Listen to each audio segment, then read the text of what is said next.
श्री स्वामी समर्थ। त्या मैद्रगी गावात स्वामींचा आणखी एक मुसलमान परमभक्त होता। तो सरकारी नोकरीत जमादाराचे काम करी। तुरुंगात जे कैदी असायचे त्यांच्यावर देखरेख ठेवण्याचे काम त्याच्याकडे होते। ह्या मुसलमान जमादाराची स्वामींवर विलक्षण श्रद्धा आणि निष्ठा होती। स्वामींचे अखंड नाम घेत निष्काम कर्मयोगाचे आचरण करीत तो स्वामींच्या स्मरणात जगायचा। त्याचे हे स्वामी प्रेम घरच्यांना अजिबात आवडत नसे, म्हणून हा जास्तीत जास्त वेळ कामाच्या ठिकाणी राहून घालवीत असे। कामावर असताना तो सतत स्वामींचे स्मरण करीत असे।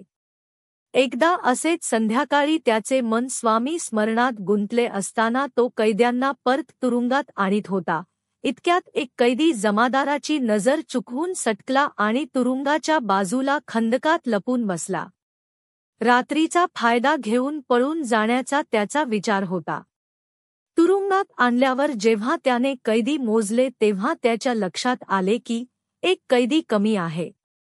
जमादार मनातून घाबरला, कारण इतकी वर्षे इनामदारीने काम करून आता ह्या वयात हा ठपका त्याच्यावर पडला असता व त्याला लवकरच मिळणारे पेन्शनही मिळाले नसते। शिवाय कडक शिक्षा भोगावी लागली असती। आपल्याकडून कामचुकारपणा झाल्यामुळे फार दुःखी झाला। जमादार स्वामींची प्रार्थना करू लागला। हात जोडून त्याने अगतिकतेने स्वामींना हाक मारली, स्वामी, एक कैदी पळून गेलेला आहे। तो कैदी सापडला तर माझ्यावर येणारे मोठे संकट टळेल।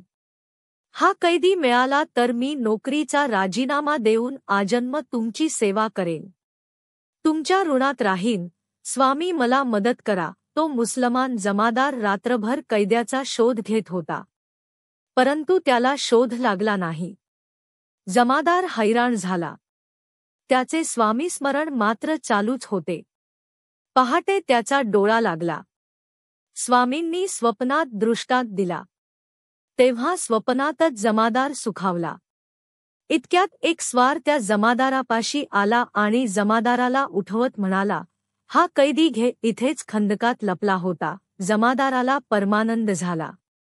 जमादाराने स्वामींना साष्टांग नमस्कार घातला, कारण तो स्वार म्हणजे प्रत्यक्ष स्वामीच होते। स्वामींनी आपल्या परमभक्ताचे असे रक्षण केले।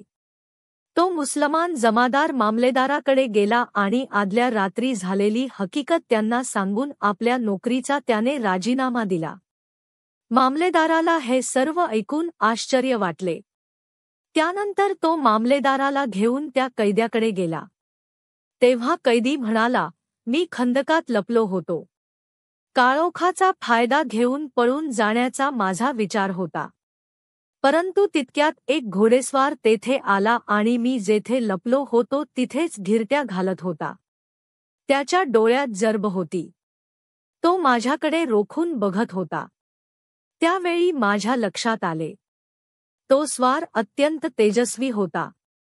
त्याच्या भोवती प्रकाश पडलेला होता, त्यामुळे मला पळून जाता येईना।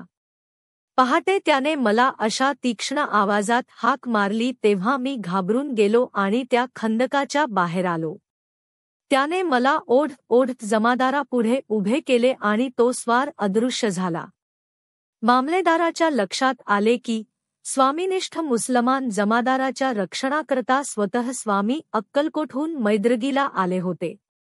मामलेदाराने जमादाराला नमस्कार केला आणि लगेच त्याचा राजीनामा मंजूर केला।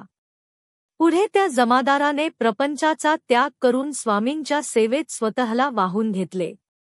जमादार अक्कलकोट येथे आल्यावर श्री स्वामींनी चोळाप्पाला सांगितले, चोळ्या, ह्या जमादाराला रोज 2 वेळा जेवण देत जा। चोळाप्पा हा लोभी होती। 8 दिवस त्याने स्वामींची आज्ञा पाळली। जमादार स्वामींभोवती सावलीसारखा फिरतो, हे त्याला सहन होईना, म्हणून त्याने जमादाराला स्वामींपासून लांब ठेवले। स्वामींना हे सर्व कळत होते। एक दिवस स्वामींनी जमादाराला जवळ बोलावले आणि त्याला आपल्या पादुका दिल्या। स्वामींच्या पादुका मिळाल्या म्हणून त्याला खूप आनंद झाला आणि तो त्या पादुका घेऊन मैद्रगीला परत आला। तेथे तो भक्तीने त्या पादुकांची रोज पूजा करू लागला। या जमादाराची स्वामींनी खूप भरभराट केली. पादुकांच्या दर्शनाला लोकांची गर्दी होऊ लागली. तर या कथेतून काय बोध मिळाला ते नक्की सांगा आणि कॉमेंटमध्ये श्री स्वामी समर्थ नक्की लिहा. धन्यवाद.